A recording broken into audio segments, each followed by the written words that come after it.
হলে বলো এই তুল তুল যাবো সবাই রেডি বল পলাশ বল যাবো সেটা হচ্ছে যে একটা তো আপনি নিজেই বলছেন কাঠিবাজি চক্রান্ত হয়েছে আপনাদের আসন কমিটি আমি বলিনি, আপনারা জিজ্ঞেস করেছেন তাই। কাঠি রাজনীতি হবে না, কাঠি কোথায় হবে?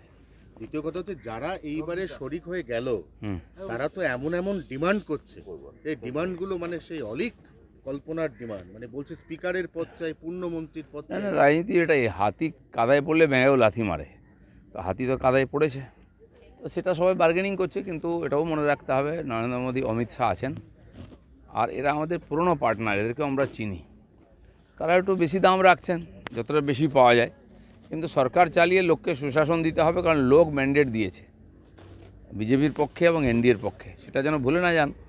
আঞ্চলিক দল সবসময় নিজের কথাই ভাবে, তারা ইতিহাসই বলছে ওদের অনেক আমাদের পার্টনার ছিল, অনেক পুরনো, আমরা কাউকে ছাড়িনি, অনেকে নিজের স্বার্থে ছেড়ে গেছে, আবার নিজের স্বার্থে চলে এসেছে, এসব চলতেই থাকে। দাদা গত 10 বছর ধরে মোদির একটা মিশন ছিল যার নাম ছিল বিকশিত ভারত, সেই মিশনটা এবার যদি পদে পদে শরিকদের অঙ্গুলি হেলনে একটা সরকারকে চলতে হয়, তাহলে তো সেই ভিশন দেশকে এগিয়ে নিয়ে যাব, চন্দ্রাভিযান, সূর্যাভিযান, এগুলো তো দেখো, নরেন্দ্র মোদী ভোটের জন্য রাজনীতি করেন না বা সরকার চালান না, তিনি উন্নয়নের জন্য আর সত্যি সত্যি বিকশিত ভারতের জন্য একটা রোডম্যাপ তৈরি হয়ে গেছে, সেটা সবাই জানে।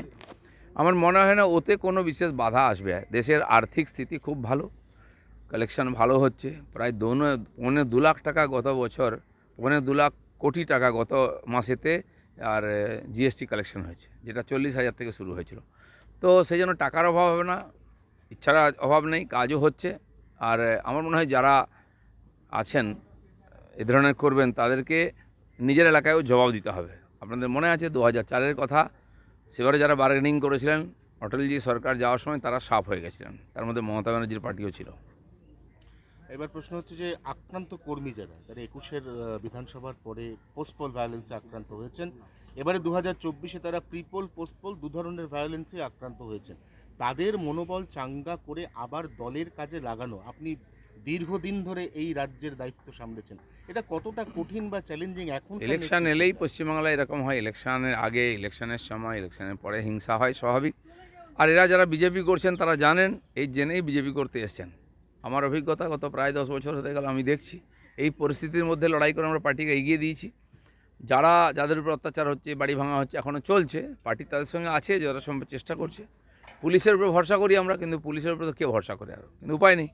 তা সত্ত্বেও পার্টির কর্মীরা আছেন, তারা জানেন, অনেকেই বাড়ি ছেড়ে পার্টি অফিসে আছেন, সব পার্টি অফিসেই এখন কার্যকর্তারা চলে এসেছেন, কিছুটা আক্রমণের ভয়েতে।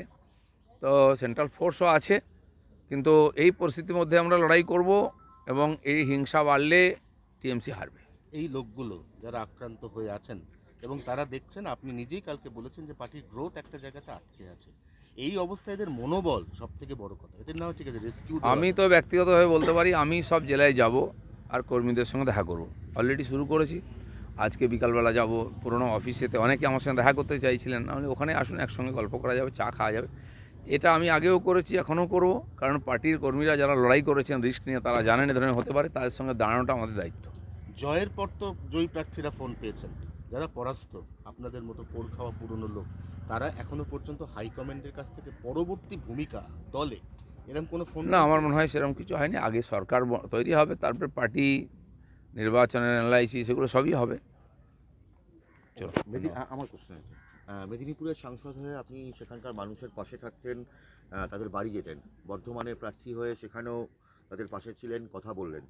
পরাজয়ের পর আপনি এবার কোন এলাকায় যাবেন, কোন এলাকার মানুষদের পাশে থাকবেন, কোন এলাকার নেতাকর্মীদের সঙ্গে দলীয় বৈঠক করবেন? দেখুন, আমি সব জায়গায় যাব। মেদিনীপুর থেকে ওরা ফোন করছিল, কারণ সে আরও হেরে গেছে, মনটা খারাপ, তার ধারণা ছিল দিলীপ দা থাকলে আমরা জিতে যেতাম। তো আমি সেখানে যাব, সবার সঙ্গে দেখা করব। বর্ধমানে আমি লড়াই করেছি, আমার কর্মীরা সঙ্গে ছিলেন, সেখানেও সমস্যা হয়েছে, কাল রাত্রেবেলাও রাত অবধি ফোন এসছে, অনেক জায়গায় ঢিল মারা হচ্ছে, বাড়ি ভাঙা হচ্ছে, কর্মীদের মারা হচ্ছে। আমি সেদিন 8টা অবধি ছিলাম, দেখে এসেছি, কালকেও রাত্রেও তাই চলেছে।